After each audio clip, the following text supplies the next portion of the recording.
Bonjour à vous, merci d'être avec nous en direct sur RT France. Alors, la France Insoumise, votre camp, et Jean-Luc Mélenchon ont donc décidé de ne pas se rendre à cette marche, contrairement à d'autres personnalités de gauche comme Yannick Jadot ou encore Fabien Roussel.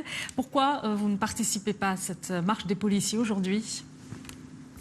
Écoutez, je regardais déjà vos images, je regardais la violence et l'agressivité de M. Darmanin. Vous avez déjà un début d'explication. Et puis, vous parlez de M. Jadot. M. Jadot, il va en son nom propre, parce que Europe Écologie Les Verts a annoncé aussi hier soir qu'il ne participerait pas en tant que mouvement politique non plus à cette manifestation. Alors, nous n'y sommes pas. Pourquoi ? Parce que c'est un rassemblement revendicatif, sous couvert d'hommage. Lorsqu'il y a des hommages légitimes aux fonctionnaires de police tombés lors de l'exercice de leur mission, nous, députés et citoyens, membres de la France Insoumise, nous sommes toujours là pour rendre ces hommages légitimes aux gens qui nous protègent. Mais là, c'est un rassemblement revendicatif, et donc ce rassemblement revendicatif pose des items contre lesquels nous sommes. Et puis, il y a ce phénomène d'instrumentalisation, et nous respectons peut-être mieux la police que ceux qui vont instrumentaliser les forces de l'ordre tout à l'heure dans les manifestations. Ça veut dire que vous n'êtes pas en accord, je vous interromps, désolé, vous n'êtes pas en accord avec certaines des revendications des policiers qui se rassemblent aujourd'hui ? Mais à certaines, quasiment toutes. C'est-à-dire que là, nous avons une surenchère sécuritaire après la sécurité globale. Là, il nous faut plus de prisons. Le durcissement des peines contre ceux qui s'en prennent aux policiers. Mais le code pénal prévoit déjà ceci, puisque le meurtre d'un fonctionnaire de police est puni de la réclusion criminelle à perpétuité. Alors au-dessus, je ne vois pas ce qu'il y a. Et puis surtout la suppression de tous les dispositifs qui concourent à la prévention de la récidive. Je pense qu'à n'appuyer que sur le volet répressif est une erreur. Il faut de la répression à une certaine dose, mais si on oublie la prévention, si on oublie les causes de la délinquance, je crois que c'est une énorme erreur. Alors moi je pense que c'est déjà... L'une des raisons aussi qui pousse les forces de l'ordre à se rassembler aujourd'hui, c'est qu'elles ont le sentiment justement de ne pas être elles-mêmes en sécurité alors qu'elles sont censées assurer la sécurité des Français. Est-ce que vous êtes d'accord avec ça ? Vous sentez une montée de l'insécurité vis-à-vis justement des forces de l'ordre ?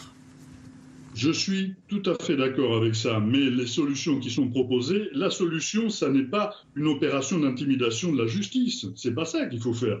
Vous avez là, d'ailleurs, 2 ministres qui vont participer à l'Assemblée. Regardez la chose ubuesque, voire kafkaïenne, c'est-à-dire que vous allez avoir un ministre de la Justice et un ministre de l'Intérieur qui vont venir devant la Chambre des députés. C'est-à-dire que l'exécutif va, pas menacer, mais enfin va essayer de faire pression sur le législatif, c'est déjà très anti-républicain, et puis le ministre donc va faire pression contre lui-même. On ne comprend pas du tout ceci, et par contre, et vous avez raison, la police demande plus de protection, et elle a raison, mais pour ça, il y a des solutions. Il faut recréer une police de proximité. Nous avons, des propositions. Il faut renforcer la police judiciaire pour démanteler les réseaux, notamment. Il faut déjà payer aussi les heures supplémentaires. Il faut un plan de rénovation des commissariats. Il faut créer de nouvelles écoles de police. Il faut passer la formation à 2 ans. Il faut valoriser les agents administratifs et scientifiques. Vous voyez, on a beaucoup de propositions à faire. Vous prenez par exemple des gens qui sont dans la manifestation, de droite et de droite extrême, eh bien sous les gouvernements de M. Sarkozy, 10 000 fonctionnaires de police ont été supprimés. Vous voyez, donc c'est pas comme ça qu'on va essayer de sécuriser le parcours des fonctionnaires de police. Les syndicats de police dénoncent le laxisme aussi de la justice en France. Eh bien, je crois que ça, c'est une erreur. C'est d'ailleurs pour ça que nous ne sommes pas là. Ça fait partie des revendications contre lesquelles nous sommes.